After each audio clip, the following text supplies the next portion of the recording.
Europeia.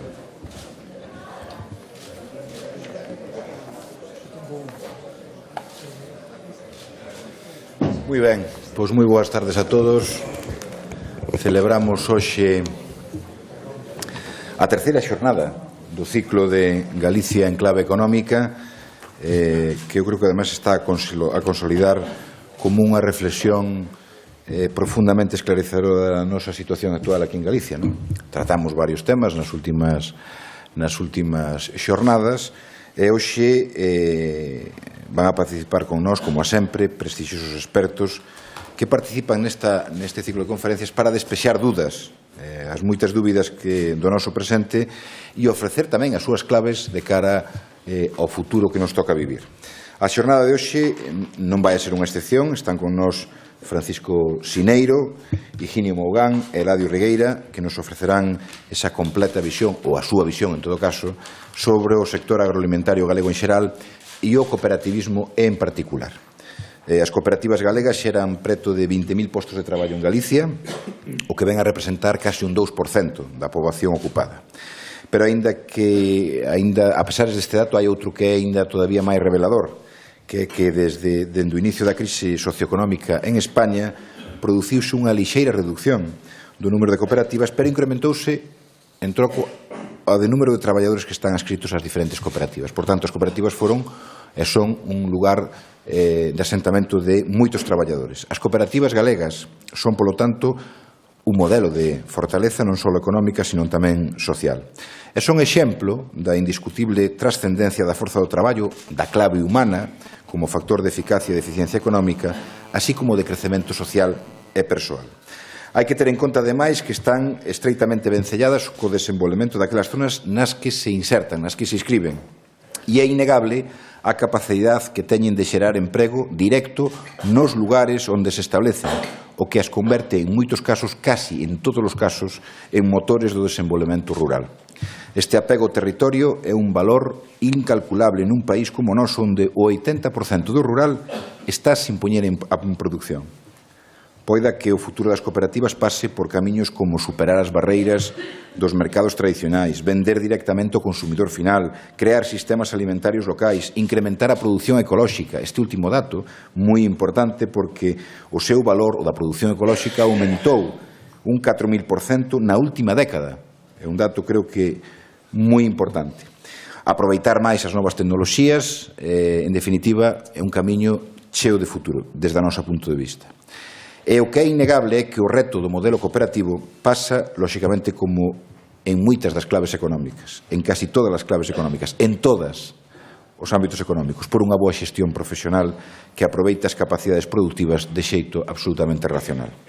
En caso contrario, calquer proxecto sempre estará condenado a morrer.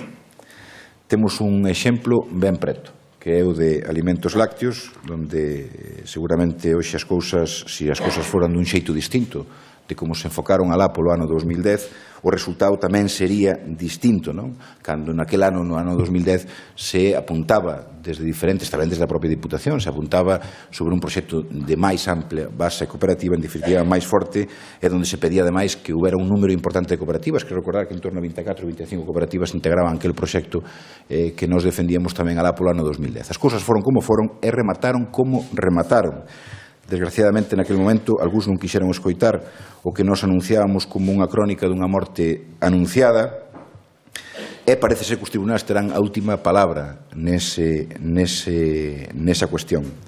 Por tanto, creo que se desaproveitou unha importante oportunidade e que supuxo, en definitiva, o enterramento de moitos millóns de euros de diñeiro público, por tanto, de todos nós. En definitiva, nunha sociedade, nesta sociedade galega, non debe, sin lugar a dudas ningunha, antepoñer como prioridade os beneficios individuais. O sistema de cooperativas sí que busca ese beneficio colectivo, creo que necesitamos tanto neste momento.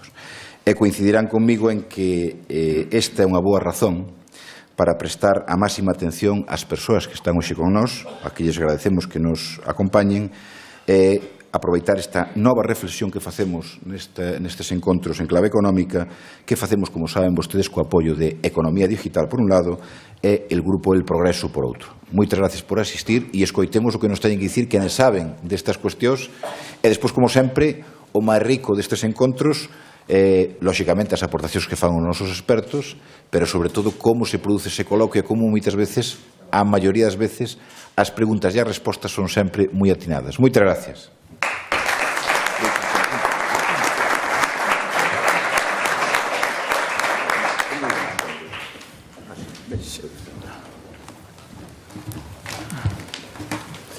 Gracias, presidente. Gracias a todos por estar aquí en esta tercera ya jornada de debates de Galicia en clave económica. Hoy toca un tema que sin duda es clave para el futuro de Galicia y también clave para el futuro de una provincia como es Lugo, por la importancia que tiene el peso del sector agroalimentario. El sector agroalimentario en general. A veces, para tener la referencia de la importancia de un sector productivo, no solo tenemos que mirarnos a nosotros, sino también mirar al exterior, en este caso a España.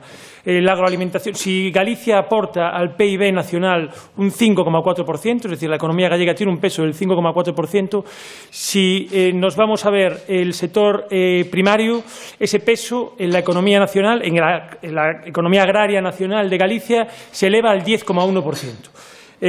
Si nos vamos a ver la industria agroalimentaria, ese peso de Galicia también es superior a su peso de PIB porque alcanza un 6,9%, un 6,9%, es decir, 2 puntos por encima en un caso y 5 puntos, más de 5 puntos por encima en otro, ¿no? De ahí la importancia del sector agroalimentario en su consideración más amplia, ¿no? En esta jornada hoy analizaremos las debilidades, las fortalezas que presenta y sobre todo las oportunidades, es decir, el futuro del sector agroalimentario gallego con todas las incógnitas que se abren. A mí, bueno, pues como periodista, las reflexiones que en forma de incógnita y en forma de preguntas se me vienen a la cabeza, es decir, ¿qué pasará en el 2015? Es decir, cuando se acabe la cuota, el fin de las cuotas lácteas, es decir, ese proceso de liberalización que se va a abrir, esa posible sobreproducción que va a haber en el mercado y esa consecuente o previsible caída de precios. ¿Está preparándose Galicia para ello? ¿No se está preparando? ¿Qué hay que hacer? Actualmente los precios en origen de la leche están recuperándose frente a lo que fue unos años convulsos, los últimos 5 años. Es un espejismo, responde a ciclos propios del sector agroalimentario en un contexto internacional en el que poco tenemos que decir nosotros.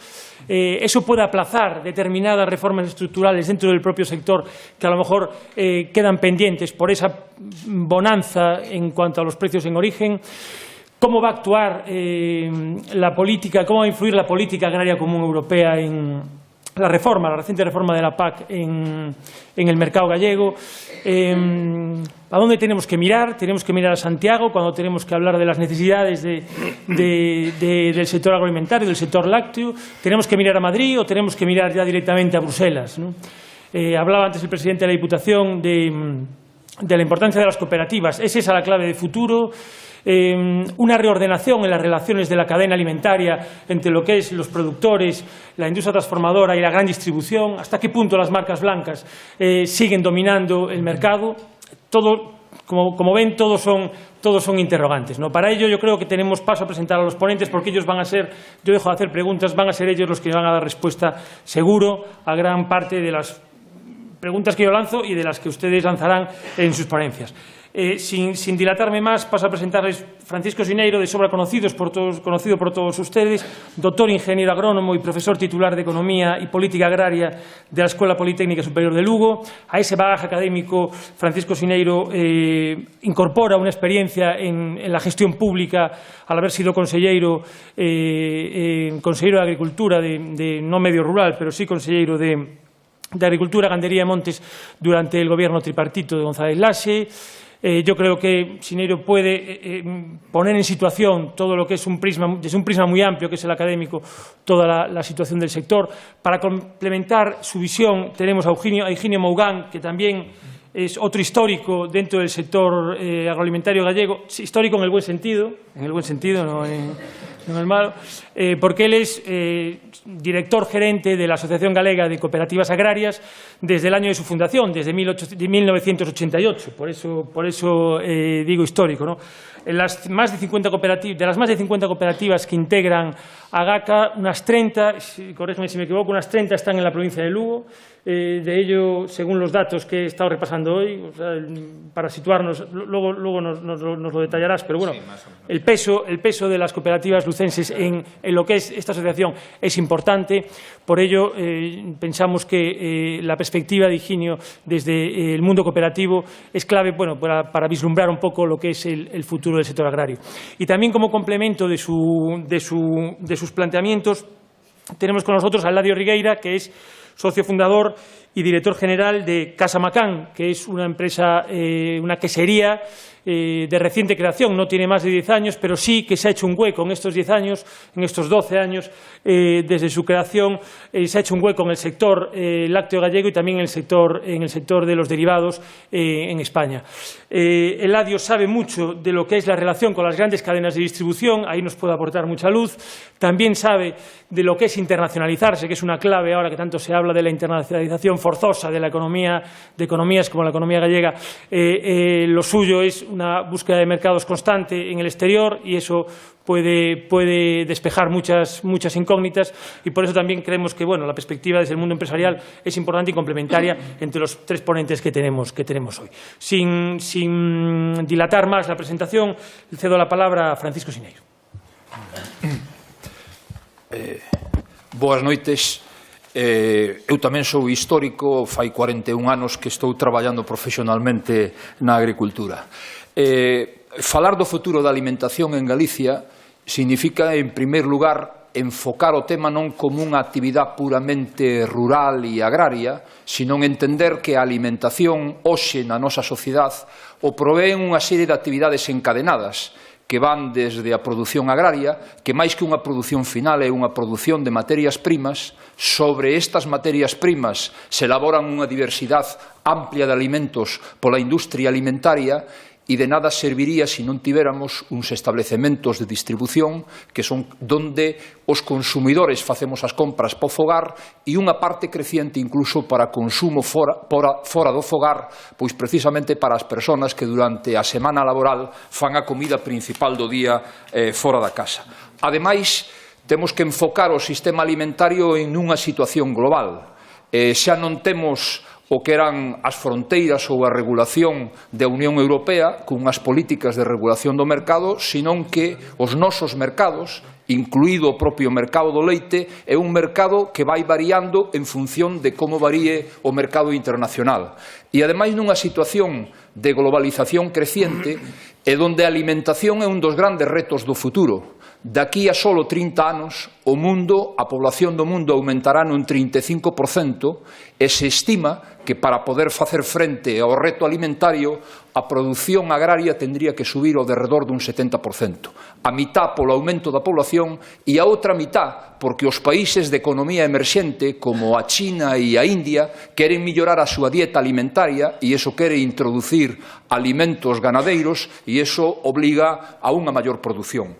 Polo tanto, e isto é tamén en parte responsable da subida dos precios, a outra é a enerxía, porque parte dos produtos agrarios, como os cereales e a soja, non se utilizan solo para a alimentación, sino que se utilizan para a produción de biocombustibles.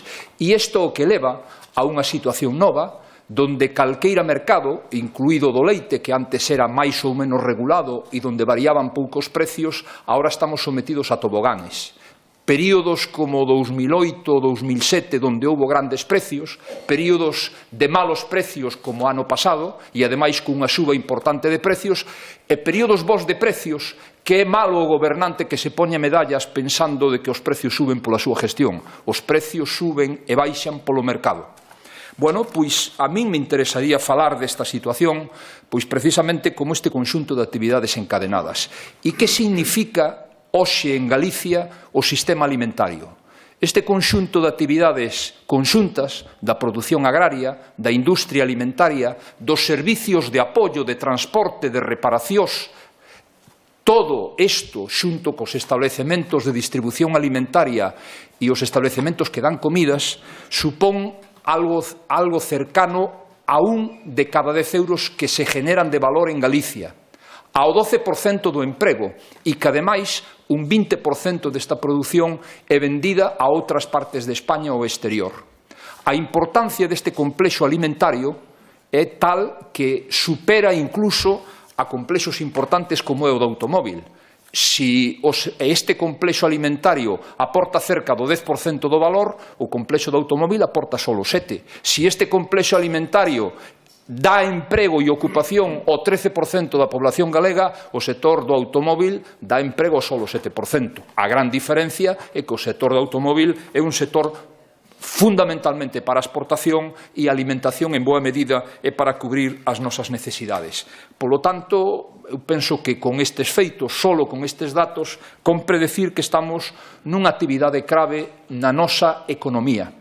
E, ademais, o segundo elemento que me interesa expoñer é que non é unha actividade enclavada no medio rural, como unha actividade desapegada do resto da economía, senón que é unha actividade integrada no conxunto da economía e que envexa hoxe, como cidadano dunha zona urbana, que os problemas da alimentación ou os problemas da agricultura non van con el, eu lle digo que van con el, porque boa parte, menos a actividade agraria, a actividade das industrias alimentarias, menos algunhas que están no medio rural, a maioría están nos polígonos industriales das zonas urbanas. As empresas que asisten, que dan transporte, que dan servicios de reparación e de mantenimiento tanto á agricultura como á industria, tamén están radicadas aquí. E todo o que signifique unha millora das rentas agrarias, parte do que gastan eses habitantes da población rural o repercuten en boa medida nos establecimientos comerciales das cidades. Non estamos falando de un problema aislado, non estamos falando de un problema que sobre todo ten peso no medio rural, senón que é un problema estratégico e importante para o conxunto de Galicia. Sobre todo pensando de que cada euro adicional que, por exemplo, se produce na produción de leite significa que genera un valor de 1,50 € na industria e que ademais provoca que haya 2 euros de actividades en forma de servicios veterinarios, de transporte, de maquinaria, etc. Eso é como hai que ver, que son actividades engarzadas. A segunda cuestión, despois destes 2 puntos que eu quixera poñer, é que estamos nunha situación onde durante as últimas décadas non cabe duda de que hubo avances moi importantes, pero hai claroscuros. Hai cousas que foron moi ben, e poderíamos decir que houve avances moi importantes na produción de leite, en bastante menor medida na industria alimentaria. Somos líderes na produción de leite e, en cambio, temos só un papel marxinal na industria alimentaria.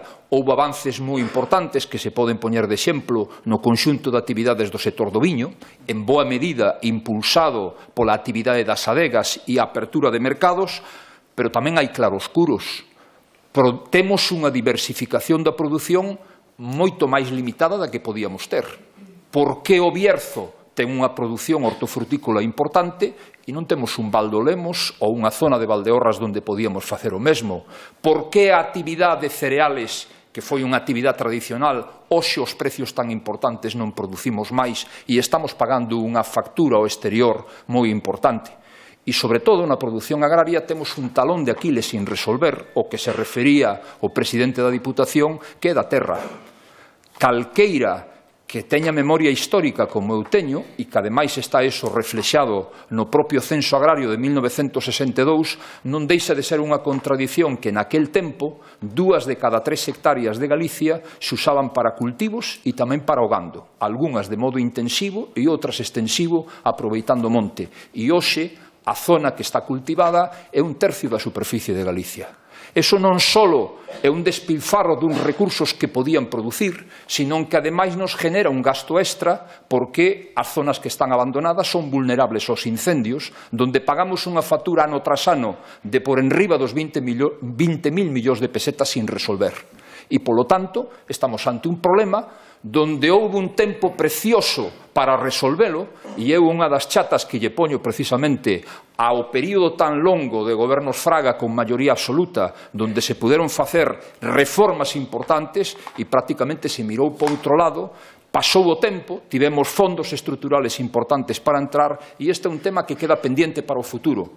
que nos limita na actividade económica, que nos supón un despilfarro de recursos e que incluso reduce a capacidade productiva por incendios sucesivos que se poden dar nesas zonas. Entón, temos claroscuros. Un claroscuro, por exemplo, tamén é que necesitamos unha mellor organización. Por exemplo, o poño nun exemplo ben claro. Nós somos líderes na produción de leite. Cerca do 40% do leite que se produce en España é leite que se produce en Galicia. Eso sí, industrializamos solo o 25%. Algo máis da cuarta parte se va de Galicia en cisternas e do que se produce aquí, sobre todo, se produce en produtos básicos. De tal maneira que nos vendemos moito leite envasado e en Galicia se compran máis queixos e produtos frescos de fora que os que producimos aquí. Eu poño o exemplo contrario, é dicir, somos líderes en algo, pero non acabamos de ter o liderazgo. Se non se ten o liderazgo na industria, non estamos ao frente da máquina, ao frente do barco, non lo conducen outros. Cataluña é líder na produción de carne destacado en toda España, pero Cataluña ten un sector consolidado de produción e das industrias. E o que fai a Cataluña forte na produción de carne, producindo 5 veces máis que o que produce Galicia, é precisamente este encadenamiento, donde produción e industrias van conxuntos. Eu quixera xa ir rematando e entrando aos retos, o que nos piden para o futuro. E eu diría que, en primeira cuestión, e isto é algo importante cando se fala da crisis e tanto se falou de cambio no modelo productivo, un dos grandes retos que ten Galicia, que ten España e que tamén ten Europa, e é señalado dentro dos 3 grandes retos da Unión Europea, é a reindustrialización de Europa, xunto ca innovación e facer frente a un elevado envellecemento da nosa población. Perdimos posicións na industria. Pois, se queren, inda que sea un exemplo de fora da agricultura, non se entende que a industria siderúrxica, que foi un factor de guerra, de desatar guerras na Primeira e na Segunda Guerra Mundial, hoxe a siderurxia europea a man de unha empresa india. Non? Bueno, a Unión Europea pon precisamente como un dos grandes retos po futuro reindustrializar, e eu diría a reindustrialización. A industria é clave porque genera actividades consistentes, productivas, transforma materias primas. A industria é clave porque é a gran actividade innovadora. E eu penso que na nosa sociedade das últimas décadas perdimos demasiado tempo e demasiados esforzos na construción, nas actividades financeiras e comerciales. Eu poño un exemplo. España ten grandes empresas en comunicacións como a Telefónica, grandes empresas construtoras, grandes entidades financeiras, e non somos capaces de decir cal é a gran industria que ten España. Unha industria manufacturera. Bueno, pois o mismo nos pasa en Galicia. E se non temos, as industrias son as que nos sirven para ligar o que é a produción cos mercados. E en ese sentido, a industrialización é un tema básico. Por exemplo, eu lles digo, e xa foi citado polo noso moderador, estamos ante un reto importante que significa sobre todo un desafío. Eu vería máis ben as oportunidades que nos ofrece a liberación das cuotas como a posibilidade de avanzar na produción e na industria que as amenazas, inda que as amenazas existan. Agora, eso dependerá do que nos fagamos. Pois ben, o levantamiento do límite da produción que supoñía as cuotas nos permite a oportunidade de, sin ter que exportar fora, recuperando o mercado interno, recuperar ese déficit de importaciones superiores ás exportaciones que se fan en España por importe de 700 millóns de euros. É dicir, o equivalente de redor de 3 millóns de toneladas de leite, máis do que produce Galicia actualmente. Ese é un reto, eso sí, é un reto que hai que prepararse. Un reto ao que moitos países a levan traballando. Eu o ano pasado estiven en Irlanda e desde fai 4 ou 5 anos hai o reto de 2020 onde os irlandeses queren colocarse cun aumento importante de produción para o futuro, donde o primeiro é buscar o mercado. E para ese mercado hai que ter unha industria potente e iso vai para atrás. Por moito que avancemos na produción, se non temos as outras cousas non. E agora estamos nun momento clave. O leite é un produto básico na millora da alimentación infantil de moitos países africanos. O leite é importante porque supón a fuente básica de proteínas para moitos produtos de alimentos que non identificamos que teñen produtos lácteos e que aí está a proteína do leite. E ante esta situación, que facemos? Pois ante esta situación metemos a pata, o goberno mete a pata como en cuestións de alimentos lácteos e non hai un plan estratégico. Precisamente quería rematar a miña intervención cas estrategias de futuro. E eu as señalaría en 4 apartados: a cooperación, a innovación, as políticas alimentarias integradas entre produción e industria e a sostenibilidade. A cooperación é un tema elemental.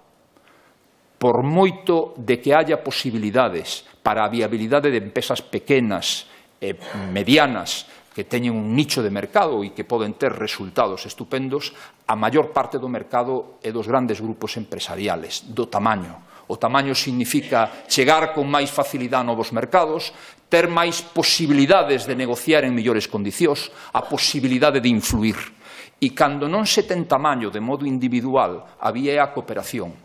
Cooperar en temas de interés común. E eu lle podo poñer algúns exemplos. Se pode cooperar, e fíxense a que niveles chega a cooperación. En Europa actualmente hai cooperativas que están instaladas en varios países. Unha das grandes empresas europeas da industria láctea é Arla Foods, que naceu da integración de cooperativas danesas, de cooperativas suecas, e que agora mesmo recollen leite en Gran Bretaña e que lle ofrecen a eses ganadeiros de Gran Bretaña a integrarse na súa cooperativa. É dicir, o mundo, a maneira de defenderse, moitas veces é a cooperación. Esa é unha cooperación levada ao extremo da integración, pero hai cooperaciones en temas de interés común. Lle podo poñer o caso de algunha empresa que conozco que actualmente teñen unha delegación comercial en China, en Xangai, e é de 3 ou 4 empresas, unha que se dedica ao sector lácteo, outra que se dedica ao sector do viño, outra que se dedica ás conservas. Ningunha delas tendría capacidade suficiente para ter un axente comercial en un mercado que se está abrindo porque non teñen capacidade económica para facelo. En cambio, xuntándose, sí. Cooperan en interés común, ningunha compite ca outra, senón que son temas complementarios, e é así como hai que entrar. Ganar tamaño pola cooperación, colaborar, é dicir, eu penso que outra das cuestións que son importantes cara ao futuro, en boa medida, e eu penso que é, digamos, unha visión equivocada, cando a industria láctea ve aos ganadeiros como rivales. Poden ser rivales e poden ser competir no precio e un quere comprar ao menor precio posible e outro venderlo nas mellores condicións.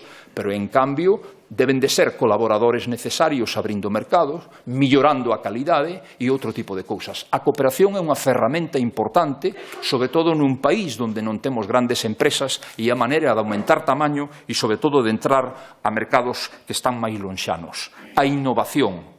E a innovación eu non a concibo como unha investigación básica, senón fundamentalmente como a aplicación dos conocimientos existentes para permitir avanzar. Unha innovación pode simplemente ter un tipo de envase máis adaptado ás necesidades dos consumidores. Unha innovación pode ser generar un novo produto. E aquí é onde temos que millorar, e eu en ese sentido o digo con certo nivel de autocrítica para a universidade, donde os méritos que se están poñendo na carreira profesional de moitos xóvenes é o que publican en revistas en inglés e non das patentes, das milloras que fan sobre empresas que están aquí resolvéndolle o problema. O terceiro elemento é a política alimentaria. Cando falo deso, é dicir, non se pode hoxe facer ningún plan de produción que non teña unha finalidade de mercado e donde se contemplen as actividades a facer na produción, a facer na industria e tamén a facer no mercado. E, por último, a sostenibilidade. Sostenibilidade significa que temos que levar actividades que podan pervivir no tempo. Eso quere decir actividades que sean viables e que sean rentables cando o vento ven a favor e que tamén sean capaces de pasar por momentos delicados.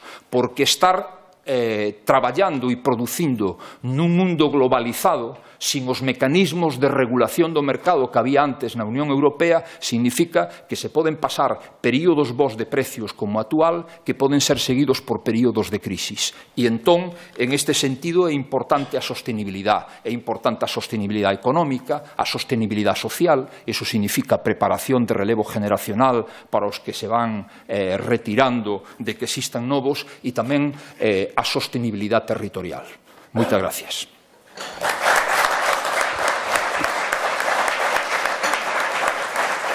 Gracias. Tiene la palabra ahora Higinio Mougán. Bueno, moi boas noites a todos. Moitas gracias, presidente, por a invitación. A verdade é que vou intentar non duplicar algunhas das intervencións que dixo magníficamente Francisco Sineiro. Vou intentar, dende a capital do leste de España e unha das capitales que ten Europa, temos que pensar que hai, debe ser Galicia, debe ser a octava, novena, sétima, estamos aí, zona productora, rexión productora da Unión Europea, e se Galicia é unha rexión importante en Europa na produción, Lugo, pois evidentemente é a capital, non? Bueno, decir que a miña intervención voume centrar un poquinho no tema lácteo e no tema da reforma da PAC, que en certa medida tamén aquí o moderador nos puxo encima da mesa, e a facer unha reflexión sobre o tema cooperativo que tan amablemente tamén o presidente nos fixo unha introducción, non? Bueno, da reforma da PAC, da Política Agraria Común, que marca realmente neste momento pois gran parte das políticas autonómicas e estatal. Podemos, a valoración que se fixo da proposta que se aprobou no mes de xuño pasado, pois será que en xeral pois positiva en relación cos pago único, co tema de desenvolvemento rural. Sin embargo, pois prácticamente, e é a miña dúda, e é a nosa dúda dende a perspectiva cooperativa, que creemos que é unha reforma moi engañosa en relación ca OCM única, en relación ca xestión de mercados.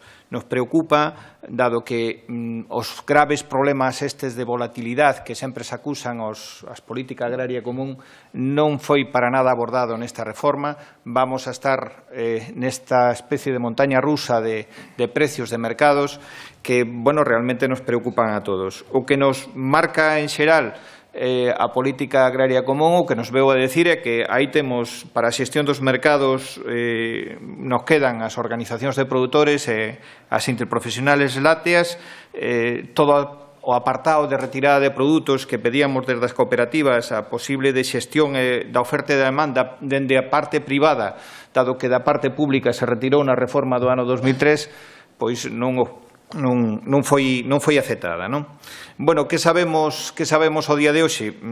Sabemos que o sistema de cuotas desaparece o 1 de abril do ano 2015 e que isto implica moitísimas cousas, pero simplemente por algunhas cousas desas que implica que todavía ao día de hoxe están sin saber, sin descubrir, é que en ningún momento as administracións, desde o momento que desaparece o sistema de cuotas, de que hai que declarar, de que se produce, etcétera, etcétera, as administracións van a deixar de ter información.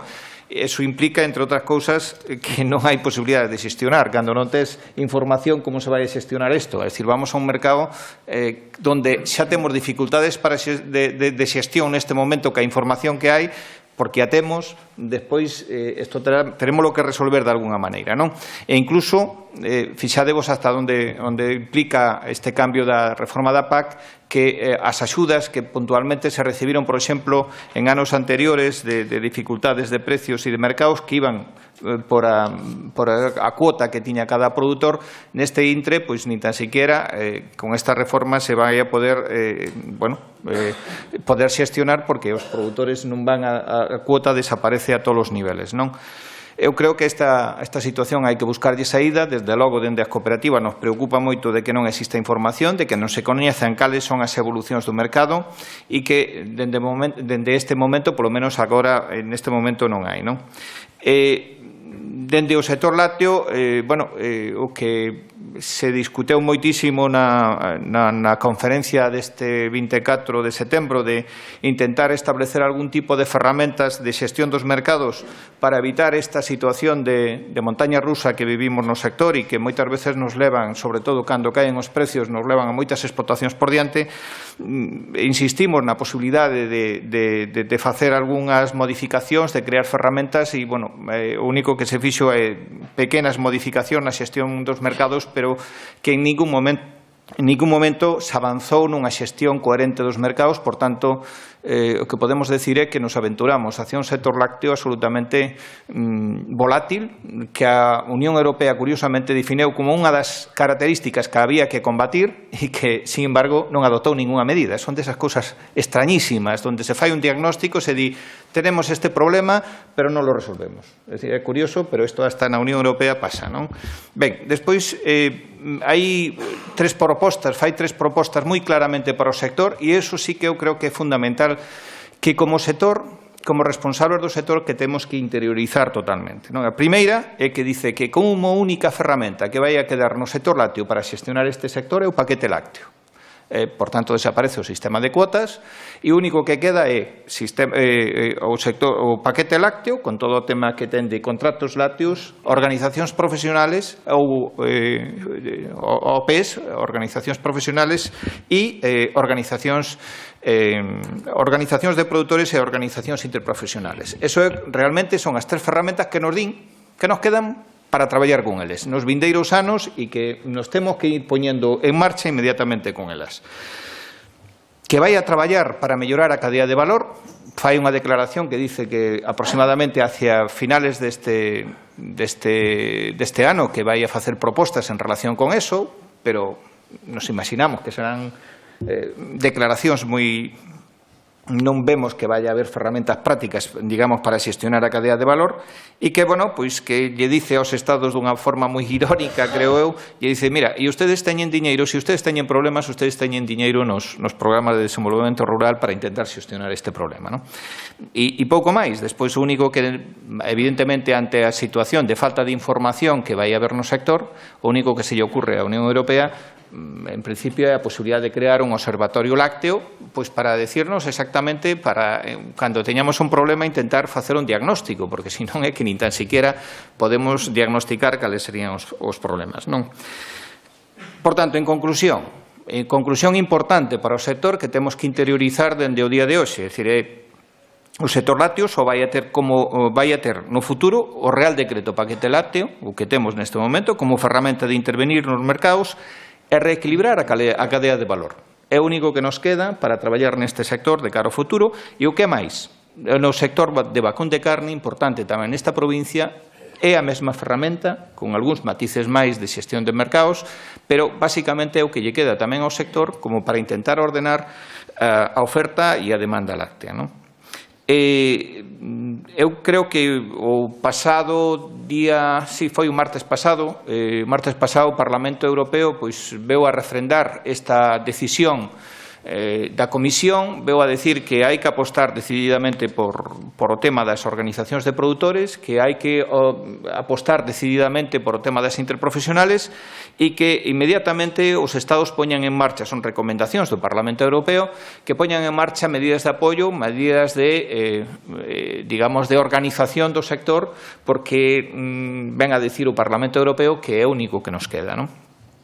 Por tanto, está clarísimo que nos urxe ao sector poñernos a organizarnos, ben o tema de contratos, ben o tema da organización de produtores, ben o tema das organización interprofesionales do sector, non? Necesitamos organización e estruturación deste sector. Seguimos sendo un sector tremendamente desorganizado e con enormes dificultades de organización. Este é un sector difícil en ese sentido, tremendamente difícil. Eu despois comentarei, tal como o moderador nos propuxo, facer unha pequena foto da situación actual, neste caso do sector lácteo, pero é que é importante, creo que é fundamental, non? Sin embargo, nos vemos, dende as cooperativas, vemos que o debate non se acaba de centrar nestes temas a nivel político, a nivel social en Galicia. Que O debate en xeral que saleu da reforma da PAC era si tiñamos un pouquiño máis de axuda ou tiñamos un pouquiño menos de axuda. E fijadevos, as axudas na política agraria común, sendo moi generosos, as axudas poden representar como moito, tanto en vacún de carne ou collendo unha media, todos os sectores poden supoñer o 20% dos ingresos que ten unha explotación. No mellor dos casos que non creo que cheguen a eses importes.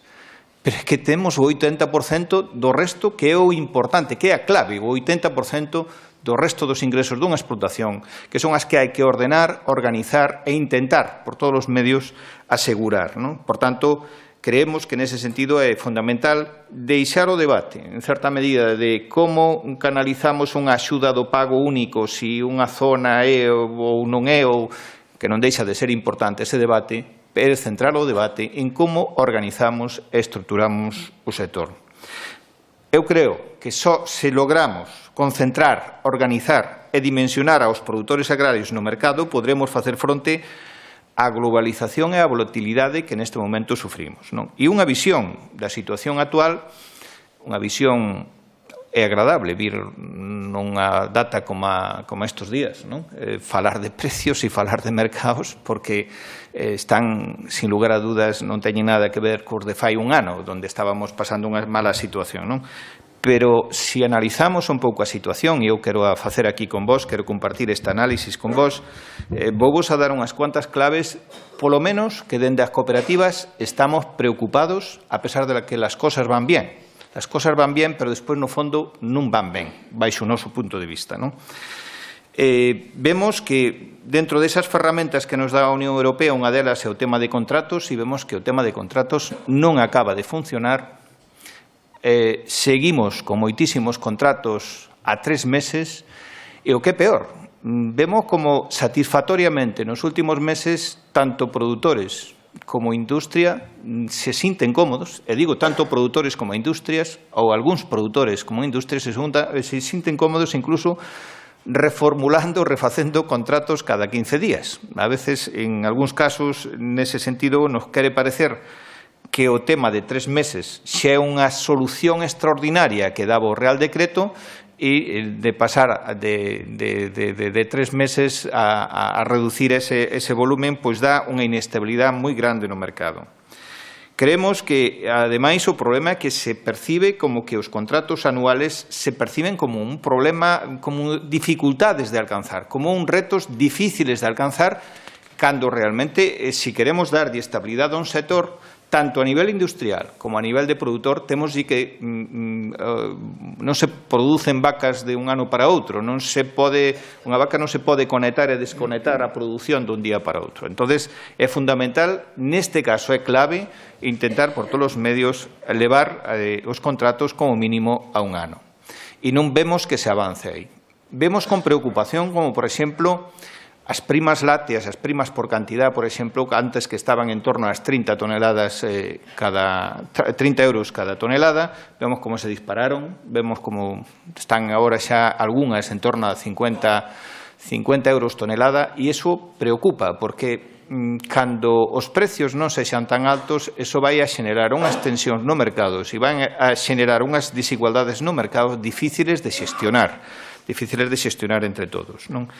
Apreciamos como intermediarios, como primeiros compradores intermediarios aumentaron, eran uns primeiros compradores intermediarios que operaban ca industria láctea, caos caixeiros, que operaban pois ca industria láctea transformadora de leite líquido, e que están pasando ahora a traballar moito máis con sólidos, pero os intermediarios, os mediadores no mercado do leite adquiren un papel tan importante que neste momento empezan a ser un dos grandes operadores do sector.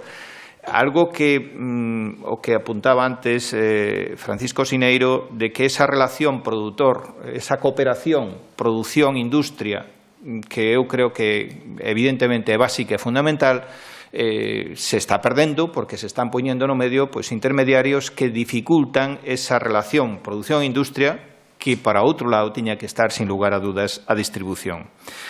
Incluso vemos como, bueno, e iso tamén non deixa de ser preocupante, que os precios no punto de venta, sobre todo para os leites de marca de distribución, están estabilizados, subiron pouco, e iso realmente preocupa. Preocupa porque en calquer momento pode empezar a entrar leite importado directamente, como algunha distribución con bastante descaro fai en calquer momento, non? Entonces, eso realmente é preocupante. Por tanto, a situación é boa, pero que hai moitas cousas que, por falta de precisamente esa cooperación necesaria entre produción, industria e distribución, pois neste momento están sin abordar.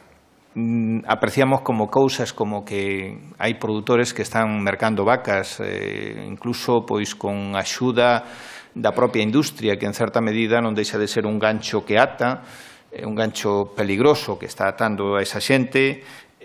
Bueno, en definitiva, seguimos con un mercado bastante desordenado e bastante desestruturado. Eu creo que hai, en conclusión, unha boa situación de precios, pero temos que preocuparnos pola orden e perspectiva de futuro, por orden e pola perspectiva de futuro deste sector.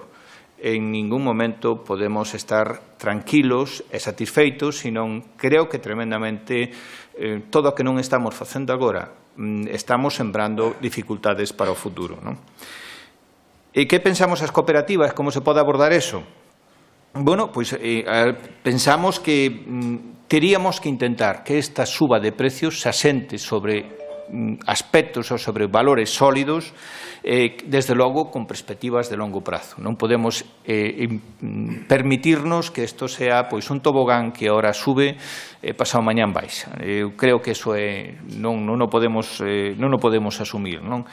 E creemos que en ese sentido que os contratos deben formalizarse de inmediato, como mínimo un ano, e de que dende as administracións se faga un bonos malos en relación con ese tema e que tanto a industria como ao produtor que aposte por un sector estable debe ser primado, debe ser axudado, debe ser respaldado nese sentido.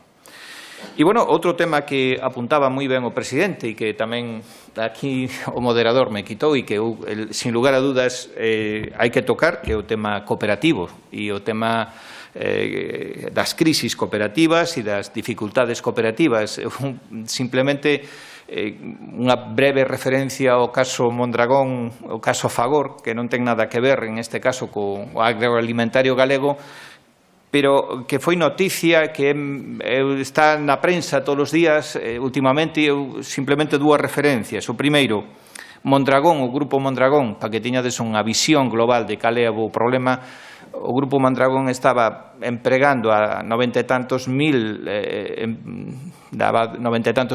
traballos e neste momento está en torno a 80 e algo mil traballadores, con unha crisis nunha das cooperativas, das 289 cooperativas. Desde logo, neste Grupo Mondragón non hai ningún aire salvaxe, non hai ningunha política nese sentido. Eu dicirvos, en primeiro lugar, que as cooperativas non son perfectas, eso por suposto, non? Pero, desde logo, eu creo que sí son mellores que outro tipo, que outros modelos de empresa. E neste dato que acabo de dar, ca visión de Mondragón, que neste momento se está dando tan negativa, pois eu creo que bueno, pois está claro. Pechou unha cooperativa do Grupo Mondragón. Cantas empresas mercantiles non pechan todos os días? Sin embargo, isto parece ser unha noticia. A veces temos unha visión preocupante, non? Padecémolo moito no mundo cooperativo, que as cooperativas é aquel modelo perfecto, democrático, economía social achegada ás persoas, donde prima a persoa sobre o capital. E a veces a cooperativa nos comparan ca utopía. E aí sí que sempre perdemos a realidade, sempre perde ca utopía, non? E aí temos dificultade. Pero realmente, se nos comparan co resto de tipo de empresas, a pesar das dificultades, creemos que é un modelo que está aí, que é competitivo, que está na economía real e que permite a moitas familias complementar eses ingresos ou simplemente ter eses ingresos básicos, non? Efectivamente, o tema de alimentos lácteos pois é un proxecto empresarial fallido totalmente, non? E pois é un modelo de sociedade que non se logrou, que non chegou aos seus obxectivos, basicamente porque a conformación do esquema societario pois non foi o axeitado. En primeiro lugar, non tiña o capital suficiente como para arrancar. Cando un ve calquer balance de partida de unha sociedade, sabe que ou hai capital que respalde proxectos ou dificilmente se poñen en marcha. A verdade é que tamén a xestión empresarial, a capacidade de xestión do grupo, pois non se percibía como con que houvese equipos de xestión con solvencia como para levar a cabo un proxecto tan ambicioso como era Alimentos Lácteos, non? E que despois incluso que no mellor dos casos que funcionara incluso hasta o suministro de leite pois se cadraba en determinados momentos polas cooperativas que participaban hasta podía ter certo tipo de problemas, non? Hombre, na Asociación Galega de Cooperativas estivemos falando no ano 2009, pois eso, con 23 cooperativas, neste caso de leite, na nosa sede en Agaca, e a nosa intención que eu estuve en certa medida que estivemos impulsando dentro da asociación era unha solución conxunta, unha saída conxunta de todos, non? Unha saída que non se logrou, non? E que non foi a bon término. O único que digo é que sí, aproveito este foro tamén para reivindicar claramente que solicitamos axudas para as cooperativas integradas en alimentos lácteos para que reestructuren a súa deuda e para que salgan desa dificilísima situación que en algunhas delas se están atopando e poidan retribuir as deudas que teñen cos seus gandeiros, que eso realmente é algo que non está dentro do espírito cooperativo baixo ningún concepto. Entonces, é algo que nos reclamamos xa directamente na Consellería e que nos quere parecer que é inevitable que haxa unha solución a este tipo de problemas. Ben, eu tiño algunhas cousas máis que contar, pero creo que me estou pasando de horario, entonces agradecervos a atención. En todo caso, seguro que no debate hai algunhas cousas máis que poidamos aclarar, pois o abordaremos.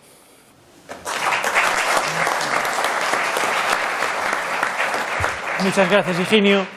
Cedo la palabra a Eladio Rigueira, que creo que va a hacer una exposición. Sí, yo creo que se te escuchará. Sí, creo que sí. Sí, ¿no? Si oyes atrás, ¿no? Sí.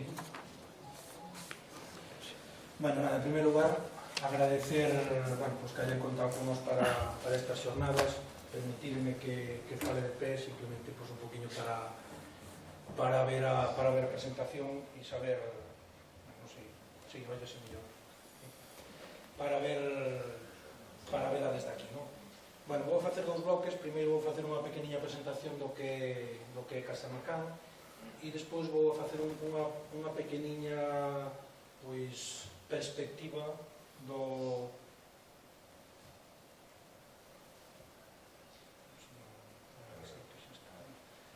unha pequena perspectiva do sector a nivel galego, a nivel nacional e a nivel internacional, ¿no? Non sei se se óyeseme atrás. Sí, bueno, por vos seguir. Nada. Bueno, aquí temos a visión de... Ahora vai, ¿no? Bueno, como toda empresa, ¿no? Nace, medra e desenrólase, non? Quenes somos? Bueno, pois somos unha industria láctea, transformadora de queixo. Somos, bueno, dentro das dúas denominacións de orixe, somos unha parte moi importante, unha parte mayoritaria casi. Onde estamos? Estamos en un momento de cambios, non? De cambios. Antes falaba Francisco Sineiro do tema de internacionalización, pois estamos en ese momento, non? E a donde vamos? Vamos a buscar esos mercados que están aí.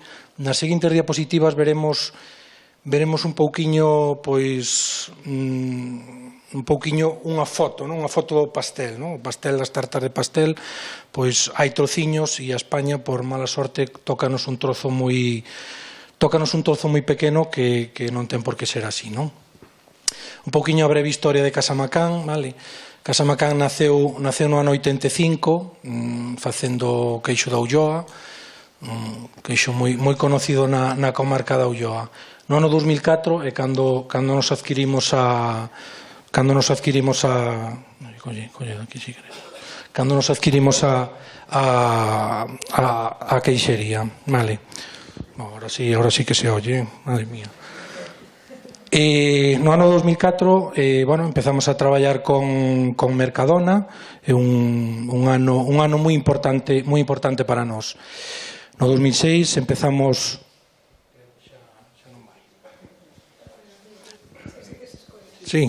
no ano 2006 empezamos a fabricar queixo tetilla, denominación de orixe.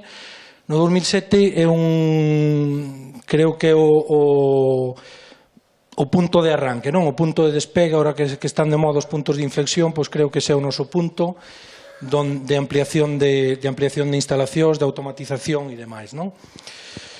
No 2007 nos dan o Premio Aresa de Desenvolvemento Rural, Premio Alimentos de España. Eu aquí quero facer un pequeniño matiz, non? Que moitas veces, Premio Alimentos de España a nivel nacional, pero moitas veces cando lle reconocen a alguén o traballo na casa é moito máis importante que outros premios máis, o mellor máis importantes, pero máis lexanos, non?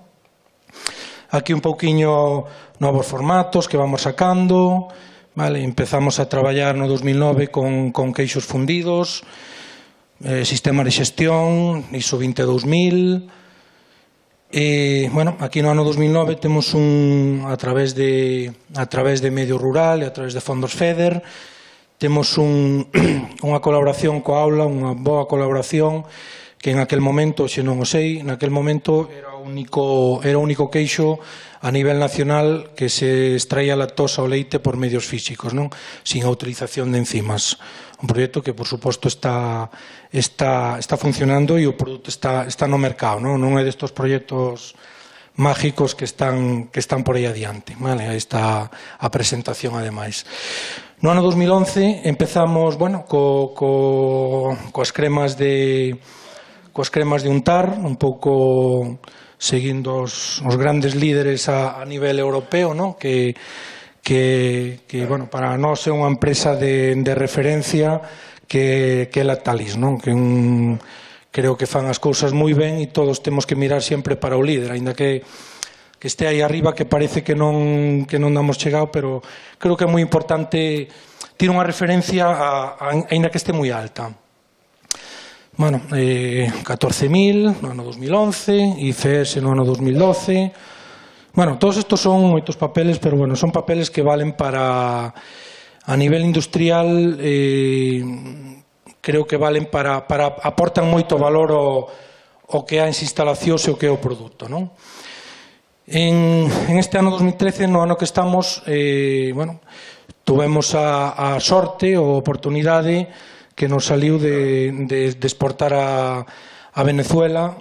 Estábamos exportando xa, pero un pouquiño a nivel anecdótico todo, non? E isto é unha cousa xa a decir, en serio, por decirlo así, non? Con volúmenes moi importantes.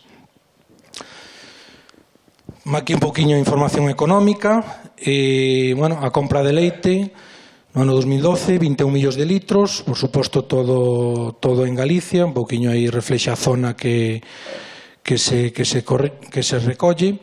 Estos son os datos económicos, unha facturación no ano 2012 7.400.000, unha EBITDA de 630.000 e un beneficio neto de 360.000.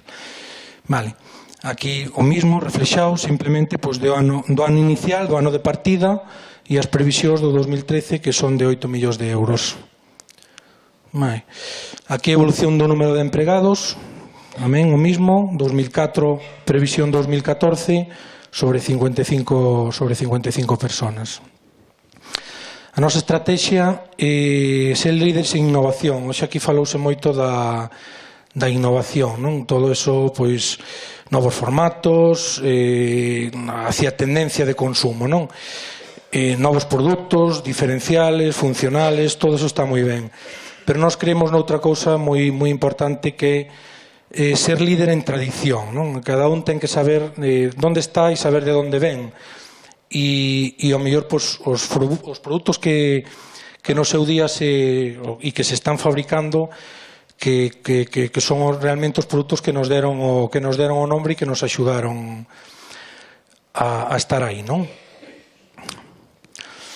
Compromiso, esos son, bueno, un poquinho os nosos valores que intentamos seguir: liderazgo, profesionalidade e tradición. E dentro da innovación, seguridade alimentaria, novos produtos, a tecnoloxía e produtos de nutrición. Isto é un poquinho de fotos do que é a industria, non? Vale, aí un pouco dentro da gama de innovación de produtos que nos últimos anos desenrolamos e que estamos ahora mismo cunhas instalacións novas para facer, non? Tanto queixo fundido, preparados lácteos, como mozzarella.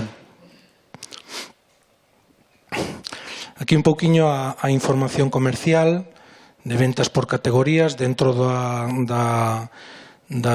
grupo de ventas. Aquí falaba antes de ser líder en tradición, pois a tradición é esa, non? Sigue representando tanto Tetilla como Arzúa Ulloa unha parte grande da tarta. Aquí, dentro das denominacións de orixe, dentro de Arzúa Ulloa somos un 42% da denominación e dentro de Tetilla somos un 38% de toda a DO. E, bueno, este é un pouquiño o momento en que estamos. Nos nacemos con Mercadona e bueno, queremos medrar e vamos a medrar en un mercado máis global. Hai un pouquiño todas as cadenas de alimentación e un mapa mundi que é a exportación, non? Que é un mercado que está aí. Bueno, agora acabei un pouquiño a presentación. Vou a facer unha cousa moi breve do sector lácteo, dos tres paradigmas que dixen, non? Galicia, nacional e internacional. Voume repetir en alguna cousiña que dixeron aquí os meus compañeros, pero, bueno, pois aquí vai ser un pouco máis gráfica, non? Ahora mismo hai sobre 10.000 explotacións activas. Bueno, aquí basámolo en referente en relación ao ano 2003, o sea, unha década. Hai un 65% menos de explotacións con un 20% máis de produción, non? Agora vamos ao segundo punto, que creo que é o máis complexo, non? Non existen industrias transformadoras que xeren valor engadido á leite, non? As que hai son pequenas, non teñen capacidade. Antes Francisco falaba dunha cousa moi importante, que é a colaboración entre, bueno, non lle dabas, non me acordo exactamente o nombre, que cooperación era, non? Era así. Que lle dabas, e creo que iso é moi importante porque realmente non hai industrias fortes. Vamos a ver nas seguintes gráficas, vamos a ver o que realmente hai en outros lados, non? E, bueno, por suposto, industrias lácteas de capital galego, pois queda Leite Río e Feiraco. E o resto, pois, prácticamente son capital estranxeiro, xa non só capital nacional. No mercado nacional está moi concentrado, 7 empresas co 65% da produción. Falamos de leite líquida, vale? Outro dato moi importante a nivel de queixo, vale? Importamos queixo por valor de 900 millóns de euros. Iso é unha auténtica barbaridade. Vale? E exportamos por valor de 200, non? E, bueno, non chegamos a producir a cota que temos asinada nos últimos anos, claro. E, bueno, agora eu creo que ven a parte máis importante da miña exposición. Para min é esta, non? É dicir, esta parte de aí das empresas que temos no sector en Europa, non? O Grupo Lactalis está presente en 150 países, o sea, presente quer dicir que vende en 150 países. Grupo Bongren en 120, Campina, bueno, Fresland Campina en 100 países e Arla en 30 países, non? E, bueno, xa que falamos un pouco antes, Ingenio, das cooperativas, 3 desas, o sea, as 3 últimas, Bongren, Campina e Arla, son base cooperativa. Bueno, hai un dato xa que China está de moda, non? Un dato realmente as empresas chinas están crecendo e hai un retroceso das americanas, non? Nos Estados Unidos. E, bueno, este é outro dato que, vamos, isto xa é alucinante, non? O sea, aí metemos un pouquiño para ver onde estamos, non? Metemos aí na tarta, metemos España, vale, con Estados Unidos, vale, 4 millóns de toneladas, eso é a produción mundial de queixo, non? Alemania 2 millóns de toneladas, Francia 1.800.000, Italia 1 millón, Países Baixos 600 e España 300 millóns e o resto do mundo 8 millóns de toneladas, non? O sea, a tarta que nos toca a nós, o trociño de tarta, creo que como non comamos outra cousa vamos mal. E aquí temos unha tarta tamén cos países exportadores, non? Isto en millóns de euros. España, como dixen antes, o vemos ali, 200, Francia 2.000 millóns de euros, Alemania 1.800, Países Baixos 1.600, Italia 1.000, Dinamarca 800 e España 200. A mesma foto de antes ou por lo menos parecida, non? E agora, bueno, pues os consumidores, aí está, estos son kilos por habitante ano. Grecia con 37 kilos, Francia con 23, bueno, Malta con 22,5, Alemania 20, Austria 18, España estamos con 8 kilos. E, bueno, aquí puxe unha frase, xa que falamos do leite, non? O leite presenta infinitas posibilidades. Usando artesanía tradicional e novas tecnoloxías, podemos producir centos de produtos, porque se poden producir centos, non diría casi miles, non? Dos que cada un ten o seu propio gusto e función única. Pois nada máis. Gracias por a atención.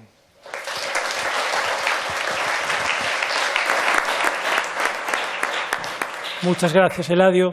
Pasamos ahora, si les parece, al debate con las preguntas que consideren oportunas.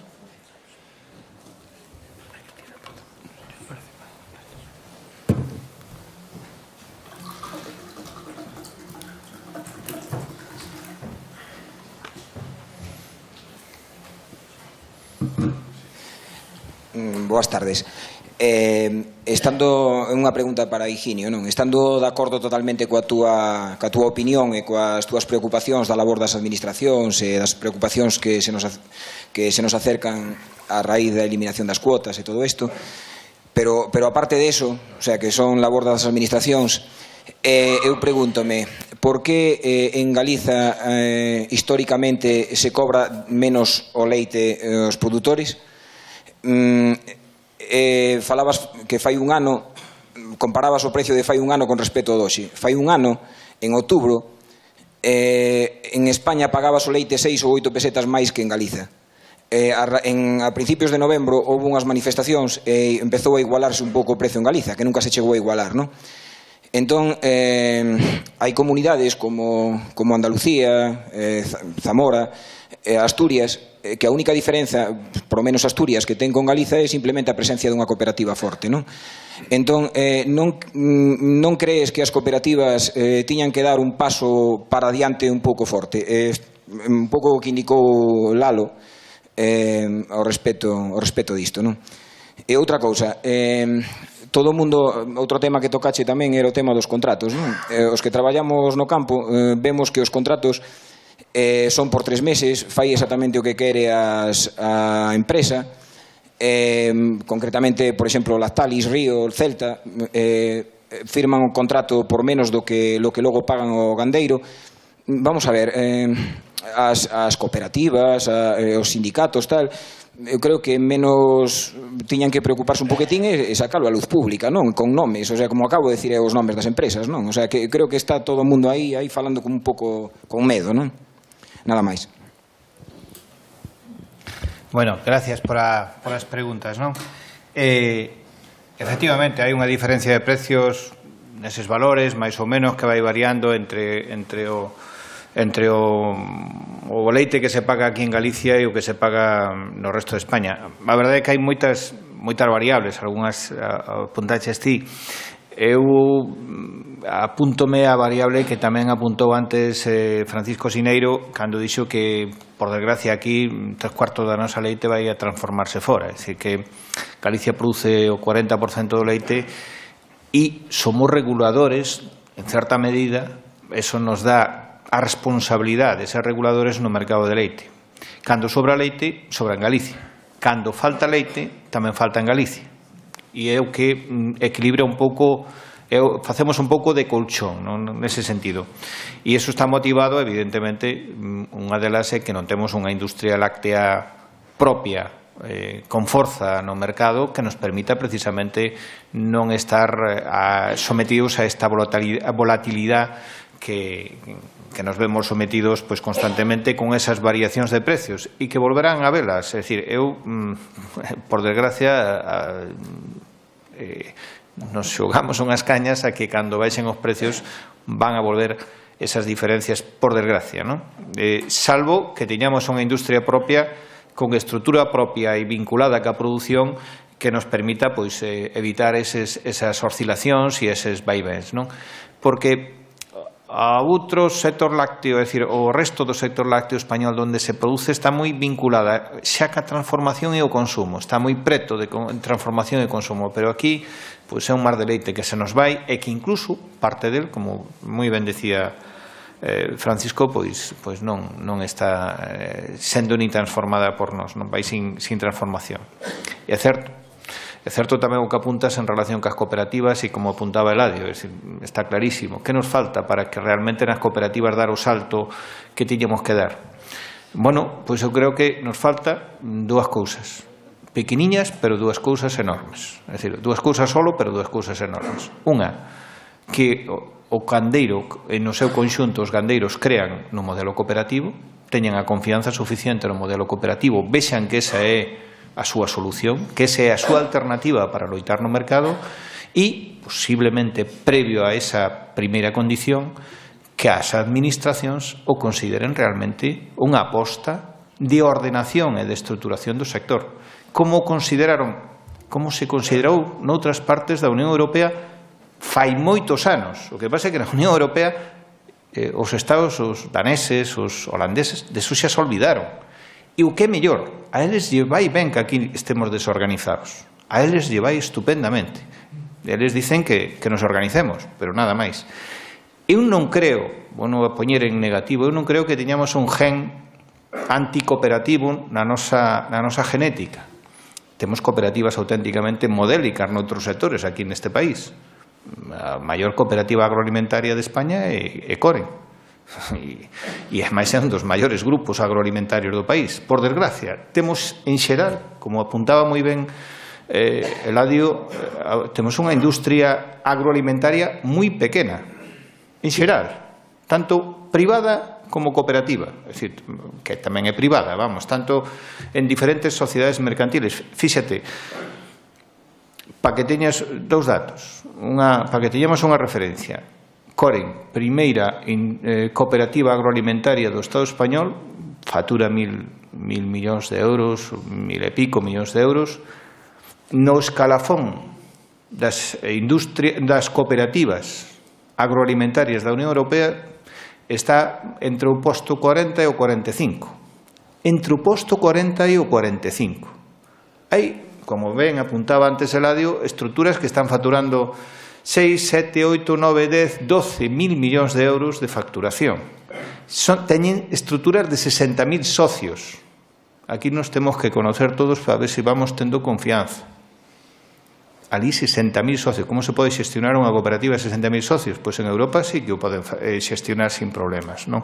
Entonces, eu creo que aquí non tovemos as ferramentas que toveron na Unión Europea e que, dende logo, esa é unha das cuestións que eu tiña pensado comentar. Eu creo que temos que reclamar as administracións ferramentas que animen o sector, que impuxen o sector, primeiro a cooperación en xeral.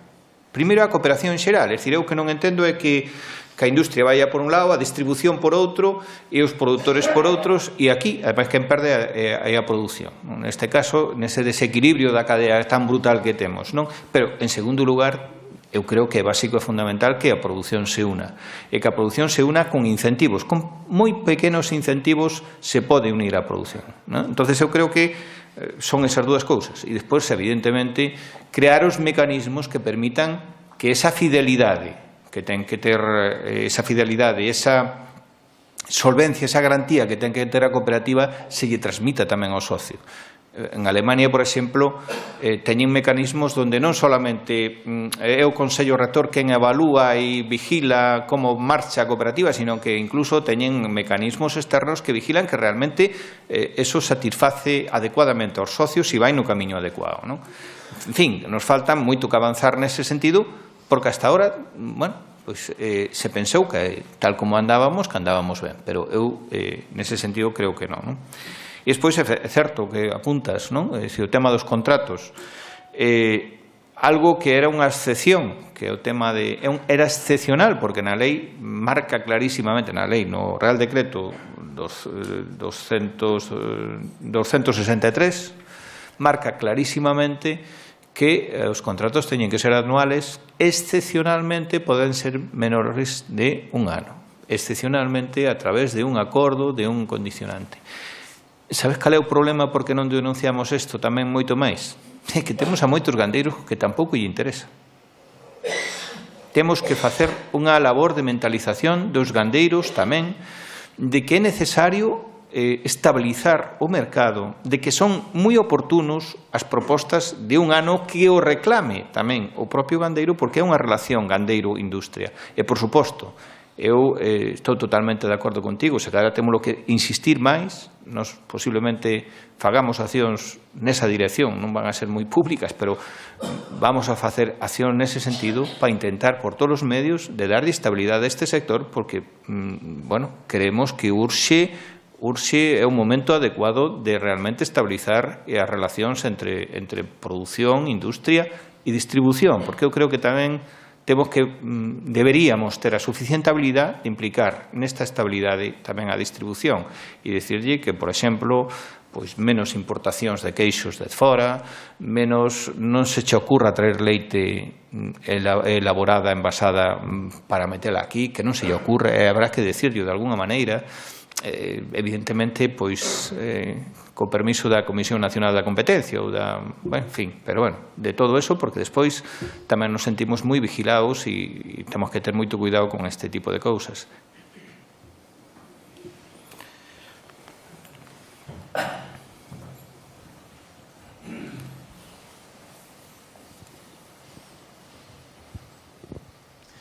Hola, boas noites. Vamos a ver. A min gustaríame escoitar de calquera dos tres ponentes unha reflexión a respeito deste sector. Vamos a ver, universidade de investigación, un modelo de xestión cooperativa, a innovación, a transformación. É dicir, creo que falta algo. Higinio fixo referencia fai un momento a que un dos déficits que arrastraban era precisamente creer no modelo. E falaba dos produtores, falaba dos gandeiros, non? Eu pregunto e pidovos unha reflexión. A todo este sector non lle falta algo tan importante como que as propias administracións crean no sector e crean no valor engadido que ten este sector para fixar poboación, para garantizar servicios públicos, para crear unha sociedade sustentable no futuro. Porque teño a sensación de que ao final volvese como bastante endogámica a análise. Traballase moito dentro do sector, pero hai algo moi importante que ao mellor non se traslada suficientemente á sociedade, e iso convertiríase tamén en masa crítica para que as administracións reflexionasen sobre ese valor que aportaría este sector tan importante para salvar algo máis que o sector en si mesmo, para salvar este modelo de país e para salvar esta sociedade. Gracias. Bueno, das primeiras cousas que estiven falando ao principio foi deso, de que este non é un problema rural, que é un problema de país. Entre outras cuestións, porque parte das actividades de elaboración de alimentos non están no medio rural, están nas zonas urbanas. E tamén porque boa parte da renta que se genere nas zonas rurales revirte tamén nas zonas urbanas, non consideralo como un problema aparte. E despois hai outra cuestión. hai declaracións moi solemnes de que o sector lácteo é estratégico e o sector lácteo se deixa as primeiras de cambio.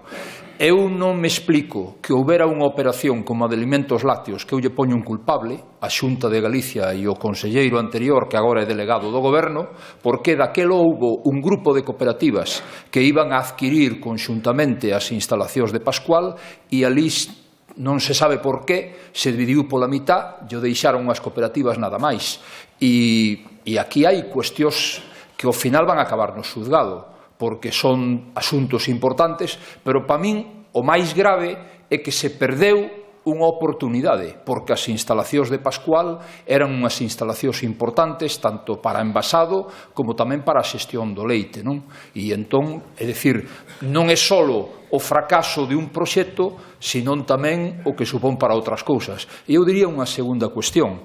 No sector lácteo unha cuestión importante para min, durante anos se falou do Grupo Lácteo Galego como unha industria importante e agora eu diría que esas cousas siguen estando aí, pero sobre todo o que é importante é ter capacidade de regulación. O decía antes Isinio, se non temos capacidade para controlar e elaborar polvo cando sea necesario e para facer queixos, que son produtos menos perecederos, eso é do que estamos importando, entre outras cuestións, porque tamén o consumo de leite líquida sigue baixando. É dicir, nos últimos 12 anos o consumo de leite líquida en España, que estaba en algo máis de 4,5 millóns de toneladas, está en 3,5 millóns de toneladas e vai seguir baixando. E, ademais, o leite líquido é un produto baqueteado, que eu aí non me explico para onde mira a Comisión da Competencia, porque as grandes cadenas utilizan o leite para atraer consumidores, pero aí están creando un prexuicio aos que viven solo do leite como os ganadeiros e tamén a industria.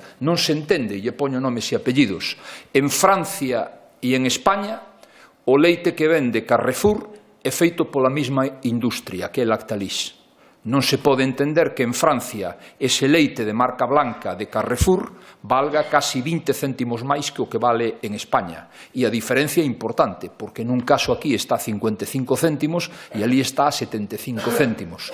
A economía nos dice que o precio é un valor relativo da escasez. Un país onde o leite é escaso, como en España, que somos deficitarios, non ten sentido que teña esa diferencia tan importante co outro.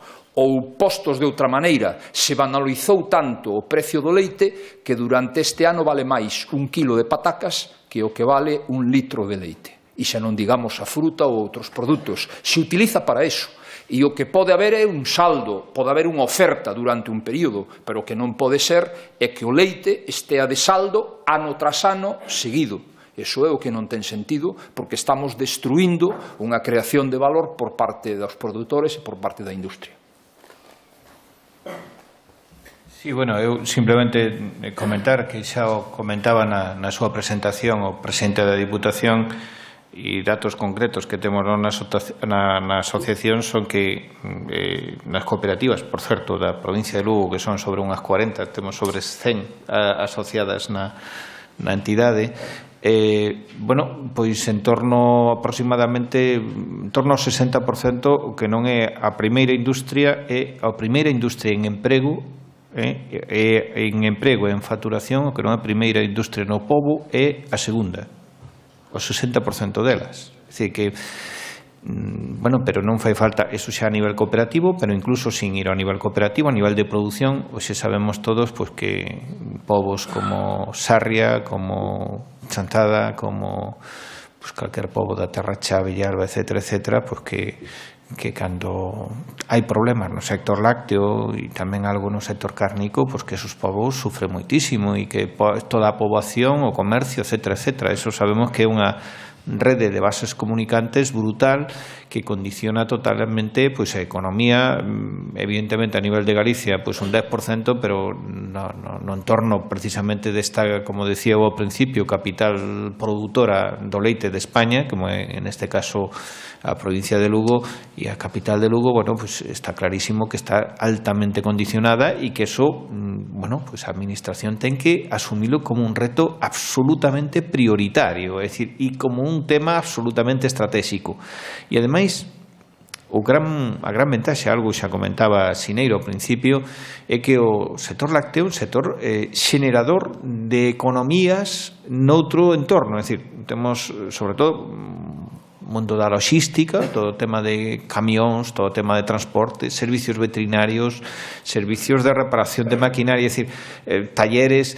Hai unha enorme economía vinculada co sector lácteo. Eu creo que hoxe, facendo un bon estudio con toda seguridade, que cada gandeiro desas 10.000 explotacións que temos, estou seguro que hai en torno a ese gandeiro que hai posiblemente os 2-3 empregos que se xeneran indirectamente en outros puntos do sector, en outras partes da economía, ¿no? Entonces, eso quen non o queira ver, pues realmente é que ten os ollos pechos, e evidentemente a administración ten que velo como un tema absolutamente prioritario. Unha pregunta máis. A min falabais antes de Coren, non? Como a gran cooperativa de España. Eu quería lanzar unha pregunta: que fai falta para que o sector lácteo galego teña unha Coren, para que haxa unha Coren láctea? É dicir, falaba señor tamén do Grupo Lácteo, da histórica reivindicación, da creación, dos intentos de creación dun Grupo Lácteo galego.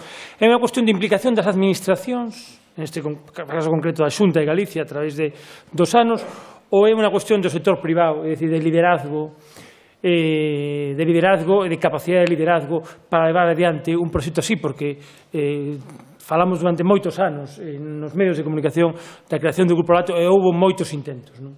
É dicir, é o contexto en xeral que hai, a falta de axudas e a falta de aposta decidida, ou é unha cuestión do propio sector, é unha cuestión xa endogámica do propio sector. Bueno, eu apuntaba na miña intervención dun xeito moi rápido, non? Decía 2 variables. Decía que primeiro témonos que querer os produtores, e a maneira de querer os produtores, é dicir, de que os produtores teñan a conciencia, é que dende as administracións lle axuden a generar esa conciencia da necesidade de estruturarse, de organizarse e de estar vinculado, en primeiro lugar, ca industria, independientemente de que sea cooperativa ou non cooperativa, e incluso ca distribución. Este é unha cadena onde temos que ter esa cooperación, como apuntaba antes Francisco Sineiro, que é básica e fundamental. É dicir, que ademais vai a ser clave, que é a única ferramenta que nos deixa a Unión, que nos deixa a PAC. É que non vamos a ter ningunha outra ferramenta daqui ao ano 2020, non vamos a ter ningunha outra ferramenta que non sea organización e estruturación do sector. Non hai outra cousa. Olvidémonos das cuotas, desaparecen o 1 de abril do ano 2015. Entonces, como non seamos todos os que formamos parte do sector capaces de organizarnos, a levamos clara, non? É dicir, e non, hasta o día de hoxe, eso non o logramos, é dicir, hai que decilo, non? E evidentemente no tema cooperativo, evidentemente en primeiro lugar, é dicir, que crean os gandeiros no proxecto, que para eso, con pequenos incentivos, con pequenas axudas, con pequenas, moi pequenas, aí non fai falta millones de euros, é dicir, simplemente pequenos incentivos con unha comunicación constante. Fai falta, evidentemente, que tamén seamos capaces de generar equipos directivos que asuman o proceso industrial. É dicir, non se pode chegar a unha industria bueno, pois mira, zapatero a tus zapatos. É dicir, o que non pode xestionarse unha industria, pois, a ver, non é porque os gandeiros non sexan magníficos gestores da súa explotación, pero evidentemente necesitanse especialistas, e ademais os gandeiros terán que supervisar e terán que marcar plans e obxectivos a esa industria, porque si son propietarios, si son cooperativistas, é a súa obligación de controlar, de vigilar e de marcar plans. Pero, evidentemente, ter especialistas, generar os equipos de especialistas que permitan que eso se xestione do xeito máis eficiente e do xeito máis eficaz posible para obter os rendimentos que son libres, que son absolutamente imprescindibles. Estamos nunha economía libre e nadie aquí se pode permitir o lujo de deixar de escapar un euro. E, evidentemente, o que ese paso a xerar a parte industrial, bueno, levamos moito atraso e vai a ser moi difícil atopar os diñeiros no sector produtor para facer para eses grandes capitales. A ver, eu vou non explicar de outra maneira que igual nos entendemos, non? son galegos e teñen o mesmo ADN que os de Lugo, pero os de Ourense e os de Pontevedra, que teñen as cooperativas de viño, pois un socio dunha cooperativa de viño de Ourense ou de Pontevedra, pois teñen por términos medios 7, 8, 5 millóns de pesetas, postos en pesetas, desembolsados en capital nesas cooperativas que, por certo, se están defendendo nun mercado que non ten ningún tipo de contingentación, que non ten ningún tipo de limitación, nun mercado que hai que dar moitas tortas, que é o mercado do viño. Evidentemente van con un produto moi bo, están, digamos, nun sector moi duro, moi difícil, pero evidentemente aquí hai unha aposta, hai unha creencia fundamental no sector. Eu creo que ao día de hoxe gandeiros que teñan posto 5, 6, 7, 10 millóns de pesetas, salvo algunhas excepcións no sector lácteo, na parte comercial, porque hai enormes inversións na parte produtiva, pero na parte comercial, inversións de gandeiros de 8, bueno, aquí Eladio tamén é gandeiro e é industrial, non? Pero deixando a parte Eladio, parte dos que teñen a súa queixería, etcétera, etcétera, nun gandeiro normal realmente é rarísimo atopar estes investimentos e posiblemente sea moi difícil que agora que tamén o aborde por unha simple razón, porque as economías son moi xustas tamén nunha explotación gandeira para hoxe facer estes investimentos. Os europeos, eu estou ben co presidente das cooperativas danesa, socio de Arla Foods, e me decía él, como socio de Arla Foods e cargo dentro de Arla Foods, e me decía él que, bueno, con a explotación, que os datos son realmente para poñernos a pensar, non? Que con a explotación de 500 cabezas, como a que tiña él, que realmente estaba moi preocupado por a cooperativa e por a evolución de Arla Foods, porque gran parte dos seus beneficios procedían de Arla Foods e que os retornos de Arla Foods lle supoñían tanto como a súa explotación de 500 cabezas.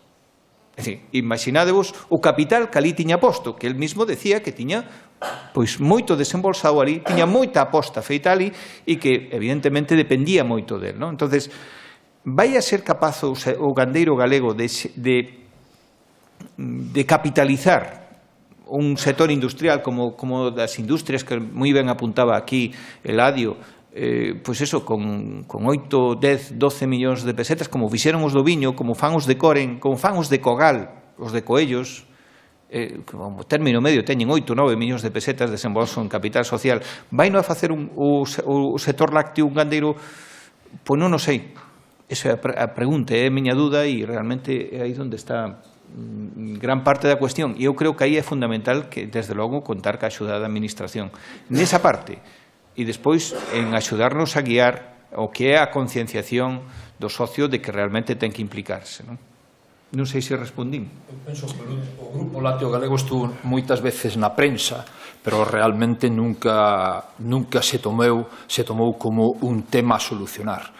En Galicia se deixou caer Larsa, que se integrou noutro grupo, na Central Leiteira Asturiana. Noutro momento, cando tiñan xuntas Leima con Lactaria, se deixou caer e quedou integrado en Puleva. Viñeron os portugueses e se fixeron cargo de Leite Celta. E a última cuestión, unhas instalacións de Pascual que permitían procesar hasta 200 millóns de litros, se deixan caer desta maneira. É dicir, nunca houve unha verdadeira vontade de resolvelo.